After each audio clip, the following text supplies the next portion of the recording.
bem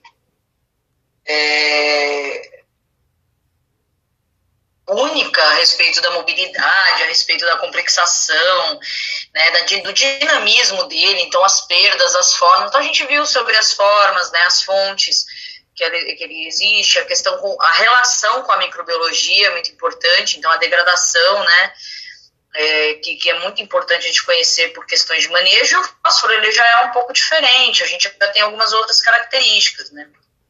Então, aqui a gente tem alguns exemplos a respeito de diferentes doses de fósforo, né, no cultivo do tomateiro, só mostrando que é necessário, né, a quantidade de fósforo ideal aí, senão a gente vai ter problemas, ou que não tem a aplicação do fosfato, você tem diminuição de desenvolvimento das plantas, você não tem energia, você não vai ter aí capacidade da planta em relação às paredes celulares, né, a gente tem a camada que a gente tem, né, da parede celular, das membranas, então o fósforo é muito importante para isso, essa função, né, então aí dando um exemplo a respeito da falta também do fósforo, o desenvolvimento radicular, ele é comprometido, né, você precisa de energia, o fósforo é gerador de energia, então para desenvolvimento radicular ele é comprometido. E o fósforo no solo, né? O fósforo talvez seja o elemento mais complexo e difícil de nós conversarmos de forma mais clara, porque é um nutriente que é controverso, né? Quando a gente pega uma recomendação de adubação para fazer para o solo, a gente sempre faz baseado no fósforo, né? O fósforo, ele sempre é o principal, e o potássio e o nitrogênio a gente deixa para corrigir qualquer coisa via cobertura, mas o potássio, o fósforo, aliás, ele tem que ser colocado todo no suco de plantio, porque ele é imóvel. Então, ele tem que ser próximo à raiz. Então, quais são as características, né, do fósforo? Ele é menos exigido do que o nitrogênio e o potássio. Dentre os três principais, ele é o que é exigido em menor quantidade. Ele é muito deficiente nos solos brasileiros, apesar dos solos brasileiros conterem uma grande quantidade de fósforo. Então, é o que eu falo da parte da controvérsia, né? Ele tem muita complexação com a fase sólida, ou seja, com os colóides do solo, né, com a parte mineral ali das cargas. Apresenta muito pouca mobilidade no solo, como eu falei para vocês a respeito da mobilidade em relação a posicionamento do adubo no plantio. E ele vai formar muitos compostos minerais, principalmente com ferro, com alumínio, com cálcio, magnésio e o potássio.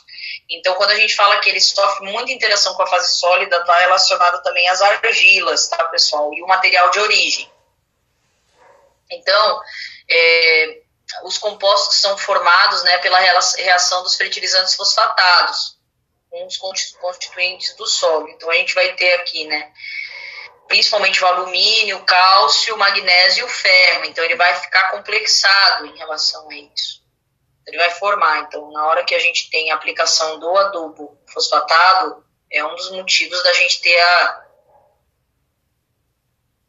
a indisponibilidade dele, né? Que ele vai complexar. E aí, o conteúdo do solo, né? No solo e na distribuição do perfil. A grande parte dos solos brasileiros são pobres em fósforo. Mas eles são pobres em fósforo que a planta consegue absorver.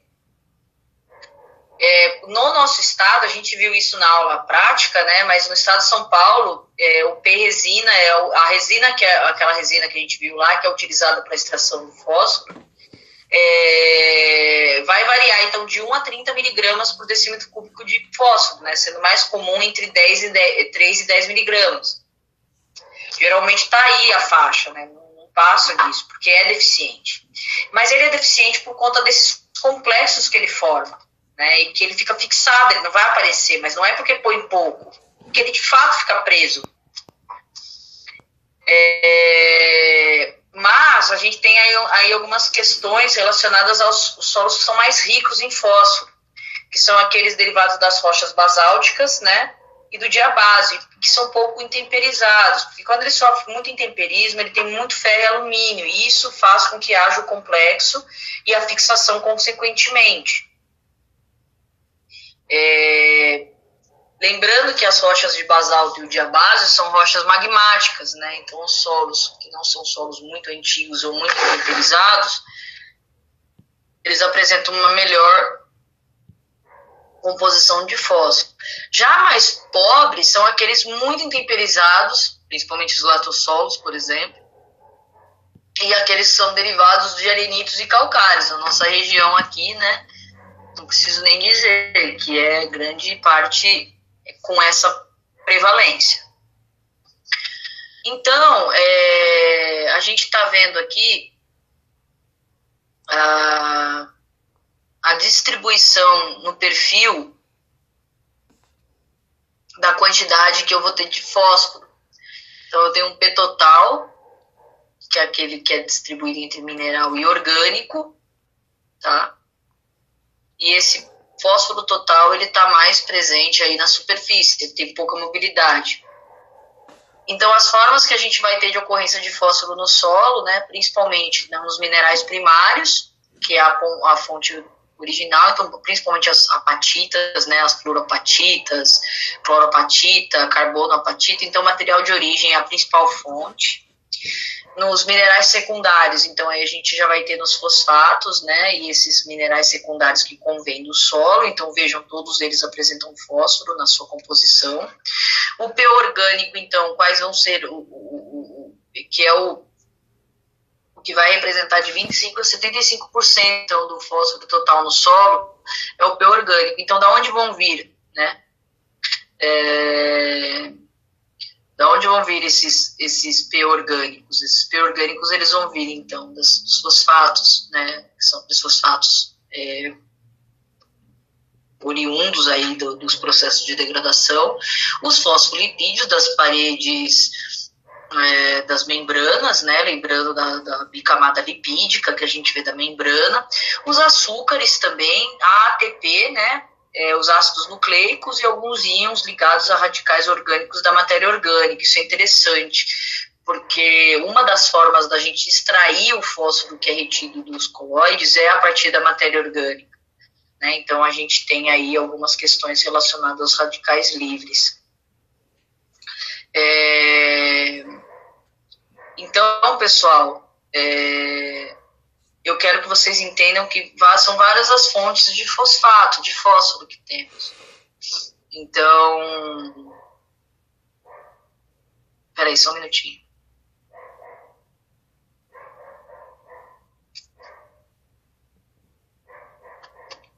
Desculpem. Toco o celular aqui, às vezes a gente tem que olhar. E aí, como que a planta vai absorver? Aí já é o fósforo na solução do solo, que é outra história. Então, a gente tem o orgânico, dos originais dos minerais primários, dos minerais secundários e o fósforo na solução. E aí eles vão ocorrer em concentrações muito baixas, principalmente nas formas químicas como os ortofosfatos primários e os ortofosfatos secundários, então H2PO4 e HPO4 2-, né? Então, está relacionado ao pH, a sua disponibilidade. E temos também o fósforo que é adsorvido. O que é um fósforo adsorvido? Vai ser aquele fósforo que vai ficar retido nos coloides, né? Então, o que é a adsorção do fósforo? A definição de uma adsorção. Ele vai ser, né, aquela questão, o evento que vai ocorrer em que o íon, né, ou alguma substância vai se acumular na superfície de outra substância ou partícula, no caso do coloide, né? Então, a adsorção é essa parte que fica presa à fase sólida, né, nos coloides. E esse P adsorvido, ele vai ser representado pelas duas formas que foram apresentadas anteriormente, que vão estar relacionadas à superfície desses coloides. E a maior parte dessa adsorção específica do fósforo são as ligações covalentes, então são ligações fortes, por isso que o fósforo se torna indisponível. Não vai depender, então, das cargas do coloide, simplesmente depender do material de origem, né? Ele não vai ser trocável, então ele vai ficar retido. Como ele é uma ligação covalente, ele vai ficar retido de uma forma muito segura ali. E os principais colóides que vão ficar envolvidos aí, que estão relacionados a essa afinidade, são os óxidos de ferro e de alumínio. Então, esse fosfato, né, o principal vai ser o fosfato. Então, por exemplo, um exemplo do fósforo no óxido de ferro. Então, a gente vai ter o óxido de ferro, aí a gente tem a parte da adubação, né, e aí esse fosfato ele vai estar disponível. E o que vai acontecer? Vai acontecer que esse fósforo ele vai ficar retido, pessoal, dá uma olhada. O que acontece? Ele vai ficar retido numa ligação aqui, covalente, junto aos óxidos, né? Então, isso torna ele indisponível e preso aos colóides, e que torna também a indisponibilidade e a grande problema aí com relação à deficiência. E aí, a questão relacionada à fixação do fósforo no mundo, né? Então, a gente pode observar que o Brasil, né, inteiro apresenta essa restrição. Então, olha o potencial, né, de retenção muito alto, é muito alto. Olha, aqui também, uma parte da Europa, aqui, uma parte dos Estados Unidos também, na África, né, daqui, eu honestamente não sei que países são, mas são países já talvez aqui próximo à Oceania, talvez a China, não tenho certeza se é a China, eu seja Irlanda, esses países mais distantes, né, Grã-Bretanha, e o Brasil tem uma grande concentração de retenção do potencial do fósforo, né? Então, quais são os fatores que vão influenciar essa falta da disponibilidade e muito baixa a questão da disponibilidade? A reação do solo, né? Então, o pH, essa absorção vai aumentar abaixo de pH 6,5 e acima também de 7,5, então tem uma faixa ideal aí. A concentração também que existe na solução, então isso é muito louco, né, porque essa absorção vai aumentar com a concentração de fósforo retido na solução. Então a gente tem muita concentração, muito adubo, a gente vai ter maior fixação também, por isso que a gente tem que tomar cuidado. O teor da argila, então não é novidade para ninguém, que maior o teor de argila, maior a absorção, óxidos de ferro e de alumínio também, e matéria orgânica, ela não vai absorver o fósforo. Ao contrário, a matéria orgânica ajuda a fazer a troca do fósforo no colóide, por isso que é importante matéria orgânica quando a gente tem alta fixação. Aqui, né, tem um exemplo a respeito da fixação da absorção desse fósforo, né, em relação à textura. Então, a gente vê que a textura da argila menor aqui, ela tem uma absorção pequena, comparado a uma textura maior, né? E a fixação do fósforo, ela ocasiona, então, uma perda dessa disponibilidade. Claro, ele vai ficar fixo lá, ele não vai estar disponível para as plantas, e também vai ocasionar uma precipitação com a absorção, ou seja, ele vai se perder ao ponto de não se conseguir recuperar, e essa precipitação vai o tornar indisponível para a planta, né? E já o fósforo disponível, a dificuldade que a gente tem em relação à caracterização desse P disponível, né? Então, a gente faz a extração, que é o hélice, né, a resina mesmo, que são as extrações feitas, mas é difícil extrair. Por quê? Porque ele está absorvido ali. Então, a gente tem essa classificação das formas de fósforo segundo a disponibilidade e o equilíbrio entre as formas. Então, a gente tem o P na solução, o P lábio, o P não lábio. Isso é muito importante, eu quero que vocês prestem bastante atenção. Isso é uma questão bastante trabalhosa em relação hoje aos solos, né? Lembrando que existem promessas a respeito aí de alguns bacilos, como o Megatherium. Quem não conhece pode procurar aí na literatura, chama Bacillus megatherium, que é um bacillus que promete, então, tirar esse fósforo retido, né, como micorriza, porque a micorriza tem essa característica de retirar aquele fósforo que fica preso. Mas o que é o P da solução? Ele vai ser, então, que está na solução do solo, que é prontamente disponível. Então, é aquele que está ali. Você fez a adubação, teve a água, está perto da raiz, a planta vai absorver. O pelábio é um P que vai ou não vai.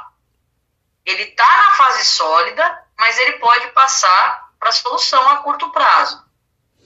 Então, ele é um P disponível. E o P não lábio, esse aqui, está na fase sólida e pode passar para a solução a longo prazo. Vai demorar aí, a gente precisa fazer um trabalho muito grande de matéria orgânica, de reciclagem, de rotação de cultura para ela conseguir se tornar disponível. Então, é muito clássica essa figura, que quer dizer o quê, né? Os grandes reservatórios, se vocês fizerem análise, foi o que eu falei na aula prática, se a gente pegar um solo e fizer uma análise de fósforo total, vai dar altíssimo, vai dar quilos e mais quilos desse fósforo, mas ele não está disponível, então de nada adianta eu ter aquela quantidade exorbitante de um fósforo que é considerado não lábio, se ele não vai estar prontamente disponível para a planta, né? Então, a solução que é o disponível tem menor quantidade, o lábio ele tem um pouco mais, mas ele fica entre vou e não vou, e ele pode se tornar não lábio. E o lábio, não lábio pode voltar? Pode, mas olha aqui, é muito difícil. É muito difícil. Então, a gente tem o fósforo que é atacado ao solo, né? A gente tem, então, o fósforo em solução, ele se torna lábio e pode se tornar não lábio. Eu tenho um fósforo na fase sólida, ele pode ficar dissolvido, ele pode ser de minerais secundários, minerais primários, ou pode ser o orgânico. Mas todos eles se tornam pelábio, não lábio.